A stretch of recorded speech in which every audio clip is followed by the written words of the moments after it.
Okay, we will start now. যার জন্য এই নিউক্লিয়াসটা আমি পুরোটা এইটার থ্রু দিয়ে পড়িয়ে তারপর আমি ভাবছি যে তোমাদের এক্সাম নেব। ওকে, ওয়ার্ড ফাইল দেখা যাচ্ছে, সেল নিউক্লিয়াস, এবং আমার ভয়েসও শোনা যাচ্ছে, তাই তো? Yes sir. ওকে, আচ্ছা, আর কারুর কোনো কোয়েশ্চেন আছে যা বললাম সেই নিয়ে, পরীক্ষার মার্কস টার্কস ইত্যাদির ব্যাপার নিয়ে কিছু থাকলে জিজ্ঞেস করতে পারো আমায়। ওকে, এনিওয়ে উইল স্টার্ট। হ্যাঁ, দেখো, আমরা সেল নিউক্লিয়াসের ব্যাপারে আমি তোমাদের কিছু ভিডিও লেকচার্স দিয়েছি, তারপরে মানে যেটা হচ্ছে গিয়ে নিউক্লিওজোমাল মডেলের ব্যাপারে বলেছি, ক্রোমোজোম প্যাকেজিং এর ব্যাপারে বলেছি, তো তোমাদের একটা ওভারঅল আইডিয়া তো হয়েছে। But still we will cover this because this is a very nice article, যার জন্য কিন্তু আমরা এটাকে কভার করব। ঠিক আছে, আমরা জানি যে সেলের nucleus, that's the largest organelle within a cell, মানে একটা সেলের মধ্যে সব থেকে বড় অঙ্গাণু হচ্ছে গিয়ে সেলের নিউক্লিয়াস। ঠিক আছে, আমাদের যে জেনেটিক মেটেরিয়াল ডিএনএ, তার মোস্ট পার্ট নিউক্লিয়াসে থাকে, একটা খুব ছোট্ট অ্যামাউন্ট মাইটোকন্ড্রিয়ায় থাকে আমরা জানি, এবং প্লান্টস এর ক্ষেত্রে তো জানি। যাই হোক, আমি যেটা তোমাদের বলতে চাইছিলাম সেটা হচ্ছে ইউজুয়ালি আমরা যদি একটা জেনারেলাইজড ফ্যাশনে দেখি, তাহলে মোটামুটি একটা সেলে সিঙ্গেল নিউক্লিয়াস থাকে, কিন্তু অপবাদ বা এক্সেপশনস, ব্যতিক্রম ইত্যাদি অবশ্যই আছে। যেমনি আমরা যদি অস্টিওক্লাস্টস দেখি, এইগুলো হচ্ছে গিয়ে আমাদের হাড়। ঠিক আছে, হাড়ের এক ধরনের cell type, this are known as osteoclasts. এই অস্টিওক্লাস্টস এর মধ্যে আমরা দেখতে পাই যে মাল্টিপল নিউক্লিয়াই থাকে, মানে একাধিক নিউক্লিয়াই থাকে। বা আমরা জানি যে আমাদের যে আরবিসি, ঠিক আছে, রেড ব্লাড কর্পাসেলস বা এরিথ্রোসাইটস, তার মধ্যে কিন্তু সেগুলো কিন্তু কমপ্লিটলি নিউক্লিয়েটেড হয়, বা তার মধ্যে কিন্তু কোনো নিউক্লিয়াস থাকে না। নিউক্লিয়াসটা এমনিতে একটা মেমব্রেন বাউন্ড অর্গানেল, একটা double membrane phospholipid bilayer membrane থাকে। ঠিক আছে, ইনার মেমব্রেন আউটার মেমব্রেন দুটো মেমব্রেন আছে। হ্যাঁ, আর phospholipid bilayers membrane, as I have said. এটাকে যদি আমরা এগুলো different parts, what are the different components of nucleus আমরা ভাগ করতে চাই, we will see that nuclear envelope is there, nuclear lamina is there, nucleolus is there, chromosomes are there, and nucleoplasm. ঠিক আছে, এই প্রত্যেকটার ব্যাপারে আমরা এক এক করে পড়বো। নিউক্লিয়ার এনভেলপ, স্যার অডিও কেটে কেটে আসছে সবার। Sir. Just a minute. Okay, শুনলাম। হ্যালো। হ্যালো, হ্যাঁ শুনতে পাচ্ছি, আমি শুনেছি। হ্যাঁ স্যার, অডিও খুব কেটে কেটে আসছে। কে বলছো? তুমি কে আমি বলছো? স্যার সার্থক বলছি। আচ্ছা ঠিক আছে, এক মিনিট তুমি মিউট করো। আমি সার্থক বলছি স্যার। আরে আমি শুনতে পেয়েছি, তুমি এক মিনিট মিউট করো। সবার কি অডিও, আমার অডিও কি সবার কেটে কেটে আসছে? না স্যার, ঠিক আছে। হ্যাঁ, তার মানে ওটাই আমি বলতে চাইছি যে ওটা হচ্ছে সার্থকের নেট কানেকশনে প্রবলেম হচ্ছে, যার জন্য অডিওটা কেটে কেটে আসছে। কারণ বাকিরা ঠিকঠাক শুনতে পাচ্ছ তো? হ্যাঁ স্যার।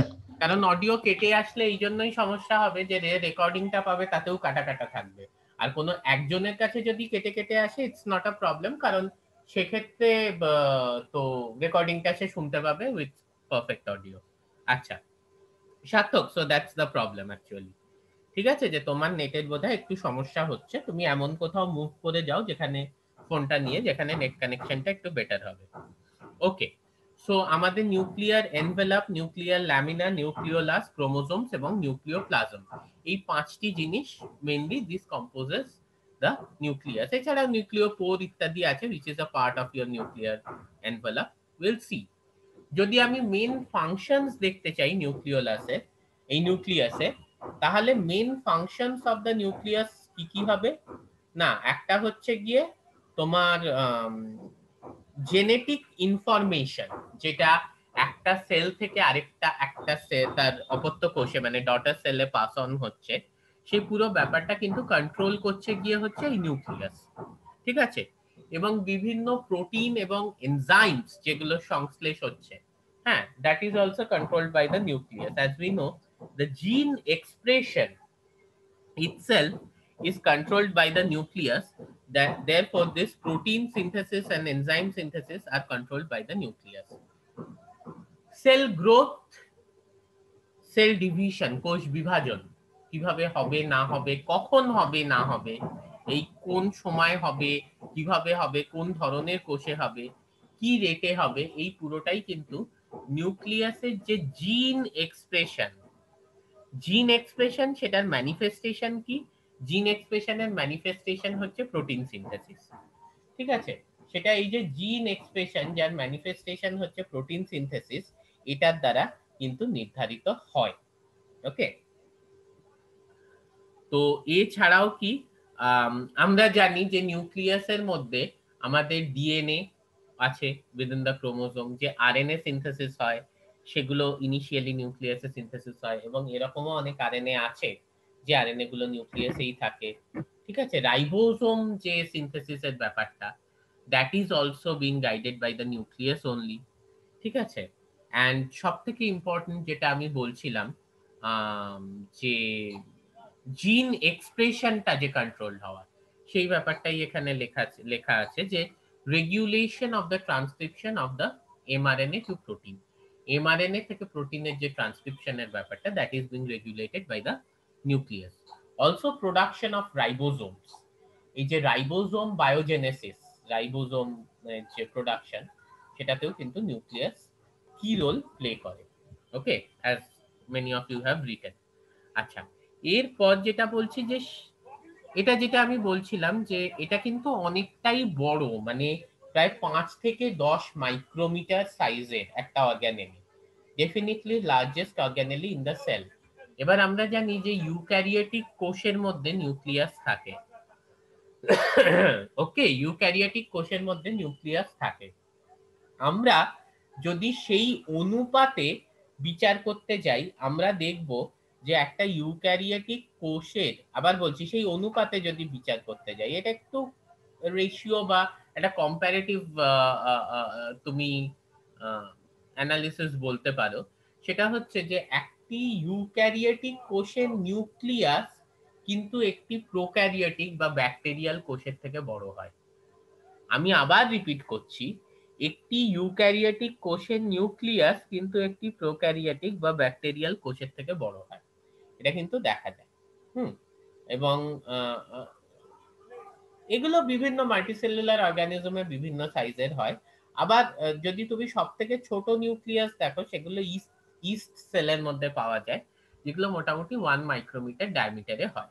তো 1 মাইক্রোমিটার ডায়ামিটারের কিছু ব্যাকটেরিয়াও এক্সিস্ট করে। ওকে, so but 5 to 10 micrometer, that's very big, when most of the bacteria are smaller than that.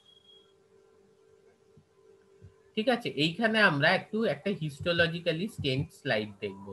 দেখবে তোমাদের যখন প্র্যাকটিক্যাল ক্লাস শুরু হবে, এইগুলো হচ্ছে গিয়ে, মন দিয়ে দেখো, আমার কার্সারটার দিকে দেখো, এইগুলো হচ্ছে এক একটি নির্দিষ্ট সেল। এগুলো হচ্ছে এক একটি নির্দিষ্ট সেল, এবং এক একটি নির্দিষ্ট সেলের মধ্যে এই যে ডার্কলি স্টেন্ড যে রিজিয়ন, সেটা হচ্ছে গিয়ে নিউক্লিয়াস। ঠিক আছে, এক একটি নির্দিষ্ট সেলের মধ্যে এই যে ডার্কলি স্টেন্ড যে রিজিয়ন, সেটা হচ্ছে গিয়ে নিউক্লিয়াস। ওকে, সো আমরা যখন ইউজুয়ালি দেখবো, তোমরা যখন অ্যাসিটোসিন বা অ্যাসিটোকার্বিন দিয়ে স্টেন করবে সেল, এবং তারপর তোমরা যখন দেখবে মাইক্রোস্কোপের তলায়, তোমরা কিন্তু এইরকম একটা জিনিসই দেখতে পাবে, যে সাইটোপ্লাজমটা এরকম একটা পিঙ্ক স্টেন নিয়েছে, এবং ডার্কলি স্টেন যে পোর্শনটা, সেটা হচ্ছে গিয়ে আমাদের cellular nucleus. Okay,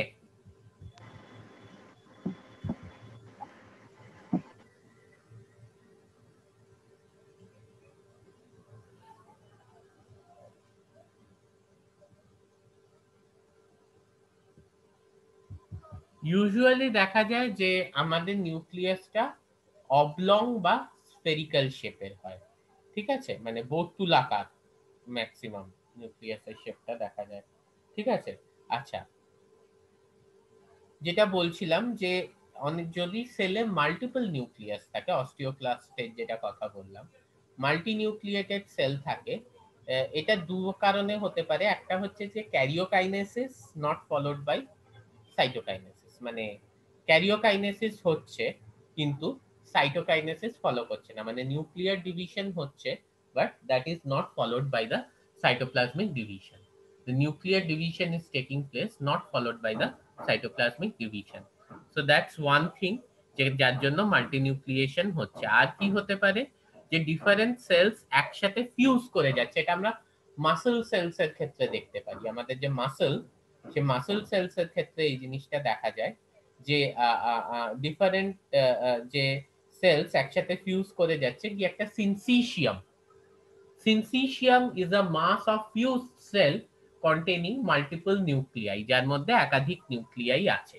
Syncytium is a mass of fused cell containing multiple nuclei. So এই ধরনের একটা syncytium কিন্তু তৈরি হচ্ছে।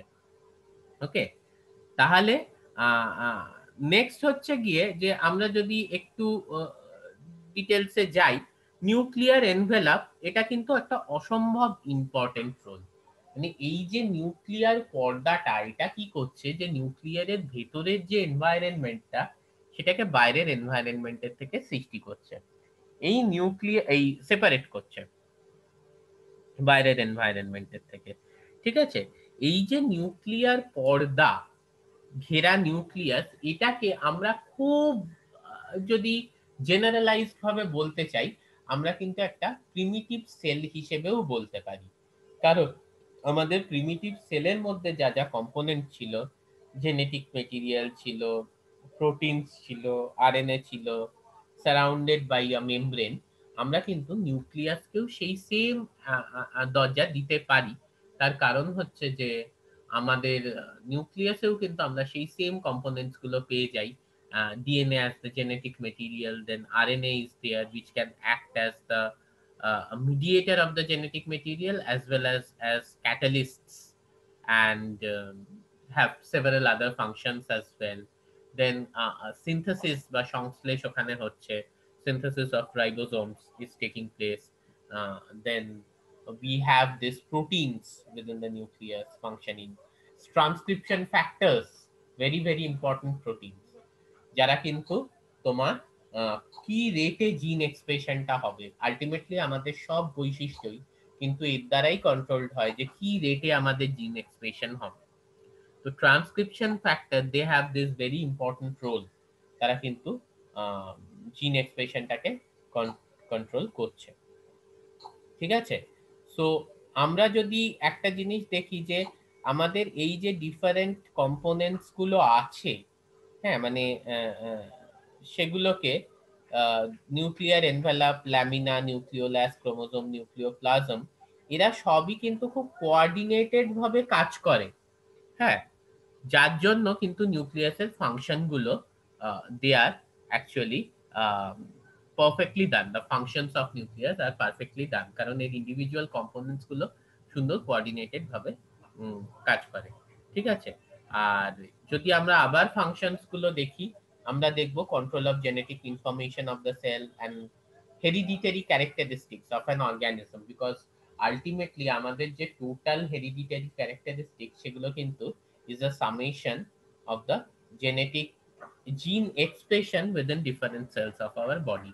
Again, I say the hereditary characteristic that's possessed by us is nothing but a summation of the gene expression which is manifested by different cells within our body. ঠিক আছে, next হচ্ছে গিয়ে যে protein and enzyme synthesis, very very important. হ্যাঁ, তারপর হচ্ছে গিয়ে যেটা আমি বলছিলাম আর কি, gene expression, again cell division, cell growth, কখন মাইটোসিস হবে, কখন মিওসিস হবে, কখন কিছুই হবে না, that is also very important. কখন সেলটা রেস্টিং স্টেজে থাকবে, কখন ইন্টারফেজে থাকবে, হ্যাঁ, এগুলোও কিন্তু ইকুয়ালি ইম্পর্টেন্ট। কখন মাইটোসিস হবে, কখন মিওসিস হবে, পুরোটাই, এবং কখন দরকার হলে মাইটোসিস মিওসিসের থেকে বেরিয়ে গিয়ে সেলটা একটা ব্লকেজে চলে আসবে, পুরোটাই কিন্তু এই নিউক্লিয়াসের দ্বারা কন্ট্রোল হচ্ছে। Cell growth, DNA, RNA, ribosome সব নিউক্লিয়াসের মধ্যে স্টোর থাকে, আমরা জানি। Gene expression, mRNA to protein expression, এবং রাইবোসোম বায়োসিনথেসিস। এবার আমরা এক একটা করে যদি স্ট্রাকচার দেখি, এইখানে আমার নিউক্লিয়ার এনভেলপ এটা ডিলিট করব। আচ্ছা, এবার যদি আমরা এক এক করে একটু স্ট্রাকচারটা দেখি, নিউক্লিয়ার এনভেলপ, ঠিক আছে। তো যেমনি আমি বললাম যে এটা কি হচ্ছে না, এটা সেলের সাইটোপ্লাজম থেকে নিউক্লিয়াসকে সেপারেট করছে। ডাবল মেমব্রেন, এবং এক একটি মেমব্রেন হচ্ছে গিয়ে একটি করে, মিউট করো যে ইয়ে করছো, ডাবল মেমব্রেন এবং এক একটি মেমব্রেন হচ্ছে, কে মিউট করো, কে কে কথা বলছো? ডাবল মেমব্রেন এবং এক একটি মেমব্রেন হচ্ছে গিয়ে ফসফোলিপিড বাইলেয়ার। ঠিক আছে। আর এই যে দুটো মেমব্রেন তার মধ্যে একটা স্পেস আছে, সেটা হচ্ছে 20 to 30 ন্যানোমিটার স্পেস, যেটাকে আমরা ইন্টারমেমব্রেন স্পেসও বলছি আর কি অফ দ্য নিউক্লিয়াস। ঠিক আছে। এবং বাইরের দিকে যে মেমব্রেনটা অবভিয়াসলি সেটা আউটার মেমব্রেন, মানে the membrane which is facing the cytoplasm of the cell, that is the outer membrane. আর ভেতরের দিকের যে মেমব্রেনটা সেটা হচ্ছে গিয়ে ইনার মেমব্রেন। এইবার এই যে আউটার মেমব্রেনটা, এটা কিন্তু সেলের যে এন্ডোপ্লাজমিক রেটিকুলাম, এই এন্ডোপ্লাজমিক রেটিকুলামের সঙ্গে কন্টিনিউয়াস। ঠিক আছে। তাহলে ভেবে দেখো, যদি আউটার মেমব্রেনটা এন্ডোপ্লাজমিক রেটিকুলামের সাথে কন্টিনিউয়াস হয়, তার মানে ওই যে আমি ইন্টার মেমব্রেন স্পেস যেটা বলছিলাম, মানে space between the inner and outer membrane, সেটা কিন্তু এন্ডোপ্লাজমিক রেটিকুলামের যে লুমেন, মানে এন্ডোপ্লাজমিক রেটিকুলামের ভেতরে যে স্পেস রয়েছে তার সাথে কিন্তু লিঙ্কড হয়ে যাচ্ছে। মানে নিউক্লিয়াসের ইনার এবং আউটার মেমব্রেনের মধ্যখানে যে স্পেসটা রয়েছে, ইন্টারমেমব্রেন স্পেসটা রয়েছে, that is actually linked to the lumen of the endoplasmic reticulum. Endoplasmic রেটিকুলামের লুমেনের সাথে লিঙ্ক হয়ে যাচ্ছে। ঠিক আছে। এবং দেখা যাচ্ছে যে যেমনি এন্ডোপ্লাজমিক রেটিকুলামের সাথে রাইবোজোম অ্যাসোসিয়েটেড থাকে, যেটাকে আমরা রাফ এন্ডোপ্লাজমিক রেটিকুলাম বা আরইআর বলে থাকি, সেমনি দেখা যাচ্ছে যে নিউক্লিয়াসের যে আউটার মেমব্রেন আছে, যেহেতু সেটা continuous with the endoplasmic reticulum, তাহলে নিউক্লিয়াসের আউটার মেমব্রেনের সাথেও কিন্তু রাইবোজোম অ্যাটাচড রয়েছে। ঠিক আছে। বাট একেবারে কন্ট্রাস্টিং, ইনার মেমব্রেন, নিউক্লিয়াসের যে ইনার মেমব্রেনটা, তার সাথে কিন্তু শুধু সেই প্রোটিনগুলোই অ্যাটাচ থাকে যেগুলো কিন্তু নিউক্লিয়াসে স্পেসিফিক প্রোটিন হয় এবং অন্য কোথাও পাওয়া যায় না। নিউক্লিয়াসের যে ইনার মেমব্রেনটা, তার সঙ্গে কিন্তু শুধু সেই প্রোটিনগুলোই অ্যাটাচ থাকে যেটা নিউক্লিয়াসের আর কি স্পেসিফিক প্রোটিন হয়, নিউক্লিয়াস স্পেসিফিক প্রোটিন হয়, এবং অন্য কোথাও পাওয়া যায় না।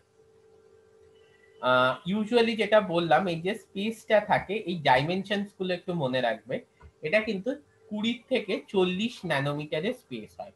এবারে এই যে নিউক্লিয়ার পর্দা, it is perforated with tiny pores, হ্যাঁ, যেটাকে আমরা নিউক্লিয়ার পোর বা নিউক্লিয়ার ছিদ্র বলে থাকি। এবং এই যে টাইনি পোরস গুলো, নিউক্লিয়ার ছিদ্র, এর মোটামুটি ডায়ামিটার হয় 100 ন্যানোমিটার। ঠিক আছে। 100 ন্যানোমিটার এর ডায়ামিটার হয়।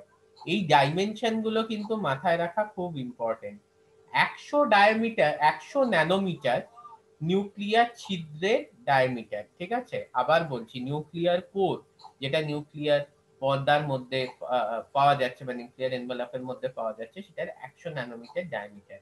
এবার জাস্ট আ মিনিট, আবার ফোন আসছে।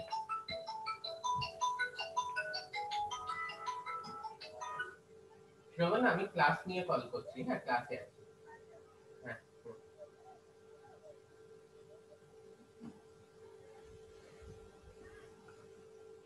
Sorry again. যেটা হচ্ছে যে এই যে 100 ন্যানোমিটার, এই 100 ন্যানোমিটার কিন্তু সাফিসিয়েন্ট নয় ফর প্যাসেজ অফ প্রোটিনস বা অল কাইন্ডস অফ আরএনএ। ঠিক আছে। আমরা যদি একটু ডাইমেনশনের দিক থেকে ভাবি, then there are many proteins and RNA which are greater in size than 100 nanometre, যেগুলো কিন্তু 100 ন্যানোমিটারের থেকে সাইজে বেশি হয়। ওকে। কিন্তু যদি স্মল মলিকিউলস আমরা দেখি, যে স্মল যে মলিকিউলস গুলো সেলের মধ্যে থাকে, ঠিক আছে, সেগুলো কিন্তু আবার 100 ন্যানোমিটার দিয়ে খুব ইজিলি পাস হতে পারে। তার মানে হচ্ছে দু ধরনের ট্রান্সপোর্ট, আমি জানি না তোমাদের দেবযানী ম্যাডাম পড়িয়েছেন কিনা। একটা অ্যাক্টিভ ট্রান্সপোর্ট আর প্যাসিভ ট্রান্সপোর্ট। প্যাসিভ ট্রান্সপোর্টে কোনো এনার্জি লাগে না, ঠিক আছে। সিম্পল একটা মলিকিউল ডিফিউজ করছে কিভাবে? From high concentration to low concentration এবং according to the electrochemical gradient, ঠিক আছে। মানে চার্জের ব্যাপারটাও থাকে, 10 মিনিট, ওকে। চার্জের ব্যাপারটাও থাকে। সো সেটাও আমাদেরকে কিন্তু মাথায় রাখতে হবে যে যদি একটা মলিকিউল পজিটিভলি চার্জড হয় তাহলে উল্টো দিকে মেমব্রেনটাও যদি নেগেটিভলি চার্জড হয় তাহলে কিন্তু সেটা বেটার ডিফিউজ করবে, যার জন্য আমি ইলেকট্রোকেমিক্যাল গ্রেডিয়েন্ট কথাটা বললাম, যে according to the concentration and according to the charge. আবার যদি বাইরের মলিকিউলটা পজিটিভলি চার্জ, ভেতরটাও হাইলি পজিটিভলি চার্জ, তখন তার কিন্তু যাওয়ার সম্ভাবনা কম থাকবে। অ্যান্ড অলওয়েজ আমরা জানি যে একটা হায়ার থেকে একটা লোয়ার কনসেন্ট্রেশনে কিন্তু মলিকিউল ডিফিউজ করে থাকে, ঠিক আছে। তাহলে এই ব্যাপারগুলো আমাদেরকে এইভাবে small molecules according to the concentration gradient কিন্তু ঢুকে যাচ্ছে নিউক্লিয়াসে। কিন্তু লার্জার যে মলিকিউলস গুলো আছে like protein, RNA, not necessarily তারা কিন্তু ঢুকতে পারবে। তো তাদের যে ট্রান্সপোর্টটা হয় that is a selective transport. এটার কিন্তু একটা কারণ আছে। এই ছিদ্র সাইজটা যদি 500 ন্যানোমিটার হতো তাহলে কিন্তু সবই ঢুকে যেত, কিন্তু সেইটা আমাদের কিন্তু প্রয়োজন নেই। আমরা selectively, nucleus is a very delicate organelle, আমরা সিলেক্টিভলি ঢোকাবো। কিছু কিছু ইয়েকে ভেতরে ঢোকাবো, কিছু আরএনএ কে আমরা ভেতরে ঢোকাবো, কিছু প্রোটিনকে আমরা কিছু আরএনএ কে আমরা বাইরে বার করব, অফকোর্স কিছু প্রোটিনকে আমরা ভেতরে ঢোকাবো। সেই যে ইনার অ্যান্ড আউটার মুভমেন্টটা এটা খুব সিলেক্টিভলি হয়, ঠিক আছে। এবং এটা কার দ্বারা হয়? সেটা হচ্ছে আমরা জানি যে inner and outer membrane of the envelope continuous পোরের সাথে। এবার এই যে পোরের যে লাইনিংটা আছে এখানে কিন্তু 50 থেকে 100টা ডিফারেন্ট প্রোটিনস থাকে।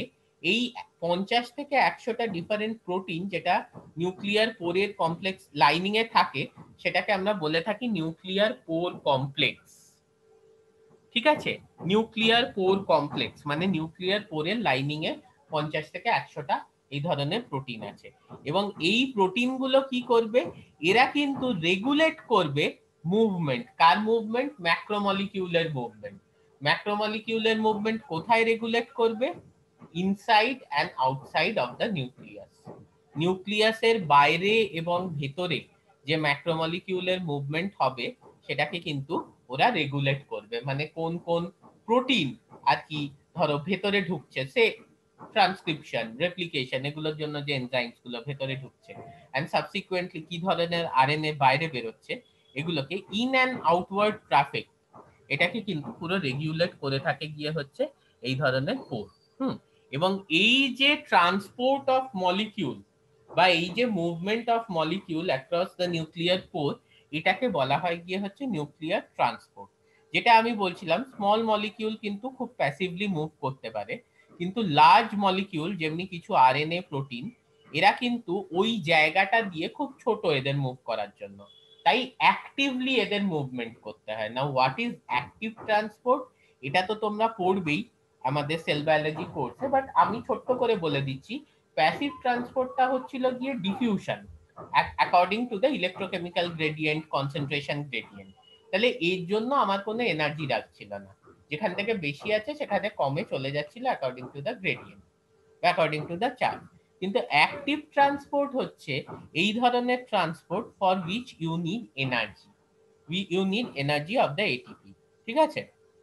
এবং সব থেকে important part of this active transport along the nuclear pore is the recognition of the molecule. কোন মলিকিউলটাকে কিন্তু সিলেক্টিভলি রেকগনাইজ করা হবে এবং তারপরে তাকে একটা স্পেসিফিক ডিরেকশনে পাঠানো হবে। ফর এক্সাম্পল একটা প্রোটিনকে রেকগনাইজ করা হলো, okay this is the DNA polymerase, now send it in a selective direction. Selective direction মানে একে তুমি সাইটোপ্লাজম থেকে এবার নিউক্লিয়াসের দিকে পাঠাচ্ছ, মানে it should go in, it should go in, it should go within the nucleus, ঠিক আছে। এবং এই যে ট্রান্সপোর্ট হচ্ছে প্রোটিনের, হ্যাঁ, আর এই যে আরএনএ আউটওয়ার্ড যাচ্ছে গিয়ে তোমার প্রোটিন সিনথেসিস করছে, এটা কিন্তু very important for gene expression. আমি যেমনি বলছিলাম transcription factors which regulate the rate of transcription. So এই ট্রান্সক্রিপশন ফ্যাক্টর কোথায় তৈরি হচ্ছে? সাইটোপ্লাজমে। তারপর তারা ইনওয়ার্ড মুভ করে যাচ্ছে গিয়ে হচ্ছে আমাদের নিউক্লিয়াসের ভেতরে। অ্যাকর্ডিংলি যে আমাদের ধরো যে আরএনএ গুলো, এমআরএনএ গুলো, সেগুলো কোথায় তৈরি হচ্ছিল? Within the nucleus. তারপর কিন্তু তারা বেরিয়ে যাচ্ছে গিয়ে হচ্ছে সেলুলার সাইটোপ্লাজমে for and going to the ribosome for gene expression. Okay, তাহলে আজকে এই অবধি থাক। Now I open this session for questions. কারোর যদি কিছু কোয়েশ্চেন্স থাকে তাহলে তোমরা সেটা ইয়ে করতে পারো, ইউ ক্যান আস্ক মি।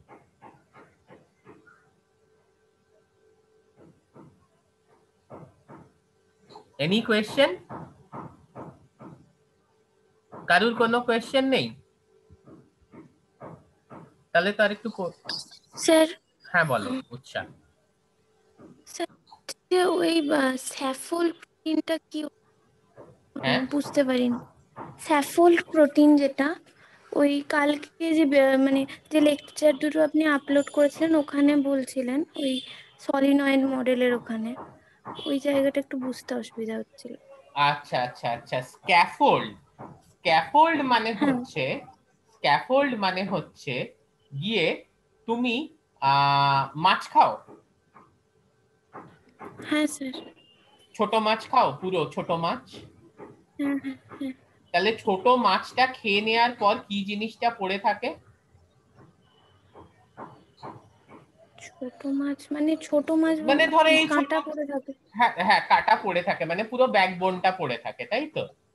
হ্যাঁ ধরো একটা ছোট ভেটকি মাছ তুমি খাচ্ছ, সেটা আমি খাই না কিন্তু মাছ, তাহলে আমি অত ডিটেলস জানি না, বাট ছোট ভেটকি মাছ তুমি খাচ্ছ, খাওয়ার পর কি পড়ে থাকবে? মাথা, কাঁটা এগুলো পড়ে থাকে। ওই জিনিসটাকে বলে গিয়ে হচ্ছে স্ক্যাফোল্ড। ওই জিনিসটাকে বলে গিয়ে হচ্ছে স্ক্যাফোল্ড। ওকে, ব্যাপারটা হচ্ছে কি, সলিনয়েড মডেলটা যেটা আছে, এগুলো তো কখনো, এগুলো কিন্তু সেইভাবে রিয়েল টাইম এক্সপেরিমেন্টালি কখনো দেখা যায়নি। ওকে, যেটা বলা হচ্ছে সলিনয়েড মডেলটা, মানে যেটা ওই 30 ন্যানোমিটার ফাইবার যেটা, সেটা ফার্দার তৈরি ফোল্ড করে, সেটা ফার্দার ফোল্ড করে একটা ব্যাকবোন লাইক স্ট্রাকচার তৈরি করছে। ওটা স্যাফোল্ড নয়, স্ক্যাফোল্ড যদিও, যাই হোক, ওটা একটা ব্যাকবোন লাইক স্ট্রাকচার তৈরি করছে, যেটা কিন্তু আলটিমেটলি ফার্দার ফোল্ডিং এর সাহায্যে, which is the backbone of the chromosome at the metaphase stage 30 nanometre. হ্যাঁ, এবং এই যে ব্যাকবোনটা তৈরি করছে, এর সঙ্গে কিছু প্রোটিন অ্যাসোসিয়েটেড হচ্ছে to for the compaction of the chromosome at the metaphase stage. এই ব্যাপারটা আমি এক্সপ্লেন করে দেবো, ঠিক আছে? এটা একটু ছবি না দেখিয়ে বোঝালে বুঝতে পারবে না। আপাতত এটা জেনে রাখো যে 30 ন্যানোমিটার ফাইবারটা ফোল্ড করে একটা ব্যাকবোন তৈরি করছে, সেটাকে স্ক্যাফোল্ড বলছি। সেখানে কিছু স্ক্যাফোল্ড প্রোটিন অ্যাসোসিয়েটেড হচ্ছে হয়ে আমাদের ফাইনাল যে মেটাফেজ ক্রোমোজোম, সেই মেটাফেজ ক্রোমোজোমের স্ট্রাকচারটা আসছে। ওকে, ঠিক আছে স্যার। আমি এক্সপ্লেন করে দেবো। আর কারুর কিছু প্রশ্ন